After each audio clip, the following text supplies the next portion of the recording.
Cześć wszystkim i witam po raz kolejny na moim kanale. Dzisiejszy film to kontynuacja serii o polskich czasownikach z prefiksami. I w dzisiejszym filmie opowiem Wam o czasownikach pochodnych od czasownika dawać. Jeżeli oglądaliście już moje wcześniejsze filmy z tej serii, wiecie, że prefiksy to ważna rzecz w języku polskim, ponieważ po dodaniu ich do czasownika mogą zmienić, to znaczy zawsze zmieniają znaczenie naszego czasownika. Czasami to znaczenie jest podobne, a czasami zupełnie inne. I popatrzmy na pierwszy czasownik oddawać. Tutaj naszym prefiksem jest od i ten prefiks możemy tłumaczyć, ponieważ jednym ze znaczeń prefiksu od jest właśnie kiedy oddajemy, kiedy zwracamy coś. Popatrzmy na kilka przykładów. Oddaję książki do biblioteki. Wczoraj on oddał mi pieniądze. Jutro oddajemy wypożyczony samochód. Następny czasownik to poddawać się albo forma dokonana poddać się, co w języku angielskim znaczy to give up, to surrender or to expose.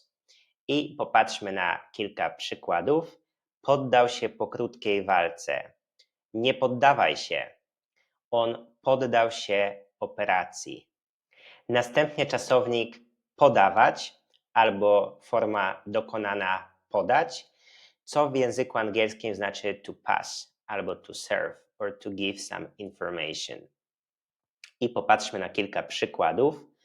Podaj mi sól. Kelner podał zupę. Czy możesz podać swoje imię i nazwisko? Podała mu rękę. Kolejny czasownik wydawać albo wydać i to znaczy to spend, to publish, to give out. I kilka przykładów. Wydałem dużo pieniędzy na wakacje.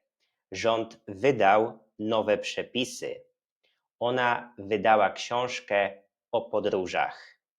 I następnie mamy ten sam czasownik, ale z zaimkiem zwrotnym się, czyli wydawać się albo wydać się.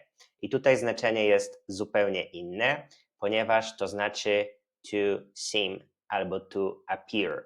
Na przykład on wydaje się zmęczony. To wydaje się niemożliwe. Wydaje mi się, że masz rację. Wszystko wydaje się w porządku. Następnie zadawać albo zadać, co znaczy to assign albo to ask a question. Na przykład nauczyciel zadał dużo pracy domowej. Albo ona zadała trudne pytanie. I następnie ten sam czasownik, ale z zaimkiem zwrotnym się, zadawać się albo zadać się. Tutaj musimy pamiętać, że zwykle tego czasownika używamy w negatywnym tonie, w negatywnych sytuacjach. Popatrzmy na kilka przykładów. Nie zadawaj się z nimi.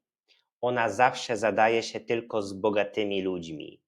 Nie wiem dlaczego zadaje się z kimś takim. I następnie czasownik nadawać albo w formie dokonanej nadać, co znaczy to broadcast, to award, to send. I popatrzmy na kilka przykładów. Nadałem paczkę do Polski. Uczelnia nadała mu tytuł doktora. Albo nadajemy na żywo z Warszawy. I następnie nadawać się albo nadać się. I tutaj mamy zupełnie inne znaczenie, ponieważ to jest to be suitable, albo to be fit for, albo to be appropriate for. Na przykład ten pokój nadaje się na biuro, albo ta książka nadaje się dla dzieci. On nie nadaje się do tej pracy. To miejsce nadaje się idealnie na piknik. Następnie sprzedawać albo sprzedać, co znaczy to sell. Sprzedaję samochód. Oni sprzedają owoce na targu. Nie chcę sprzedawać tego obrazu. I następny czasownik to czasownik dodawać. Tutaj naszym prefiksem jest do i ten prefiks możemy przetłumaczyć. Ma to sens, ponieważ jednym ze znaczeń prefiksu do jest właśnie kiedy coś dodajemy, mamy coś ekstra. I w języku angielskim dodawać to add. I popatrzmy na kilka przykładów. On zawsze dodaje coś zabawnego. Dodałem kilka przykładów do prezentacji. Następnie przydawać się albo przydać się, to be useful. Na przykład ten słownik bardzo mi się przydał. Twoja pomoc bardzo się przyda. Te umiejętności przydadzą się w pracy. Następnie zdawać albo zdać, co znaczy to take, na przykład to take the exam, albo w formie dokonanej zdać to pass the exam, ale również to hand in or to report. I popatrzmy na kilka przykładów. Zdałem egzamin na prawo jazdy. Zdała raport szefowi. Uczeń zdał test z matematyki. I następny czasownik to czasownik rozdawać albo rozdać, to znaczy to distribute, to give out, to hand out. I tutaj naszym prefiksem jest roz i ten prefiks możemy tutaj przetłumaczyć, ponieważ jednym ze znaczeń tego prefiksu jest, kiedy mamy ruch z jednego miejsca w różne kierunki, czyli kiedy coś rozdajemy, no to właśnie mamy ten ruch. I popatrzmy na kilka przykładów. Nauczyciel rozdaje testy uczniom.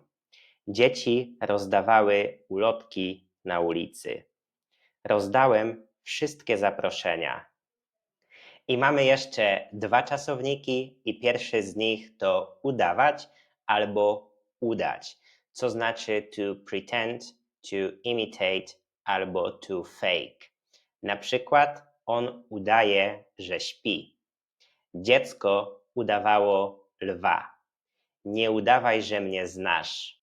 I na koniec czasownik udawać się albo udać się, czyli dodaliśmy zaimek zwrotny się. I ten czasownik ma wiele znaczeń, ponieważ możemy tłumaczyć ten czasownik jako to succeed, to manage, to do something, to go somewhere. Na przykład wszystko się udało albo premier udał się z wizytą do Berlina. I to był 16 i zarazem ostatni czasownik na dzisiaj. Jak widzicie, od czasownika dawać możemy utworzyć wiele pochodnych czasowników, dodając różne prefiksy. Mam nadzieję, że wszystkie przykłady i wszystkie znaczenia są dla Was jasne. Natomiast jeśli macie jakieś pytania, zostawiajcie je w komentarzach. I w komentarzach pamiętajcie, żeby zostawiać Wasze zdania z tymi czasownikami. Na koniec bardzo dziękuję za obejrzenie tego odcinka. Mam nadzieję, że Wam się podobał i proszę o zostawianie łapek w górę i subskrypcji. Do zobaczenia już w kolejną niedzielę. Cześć!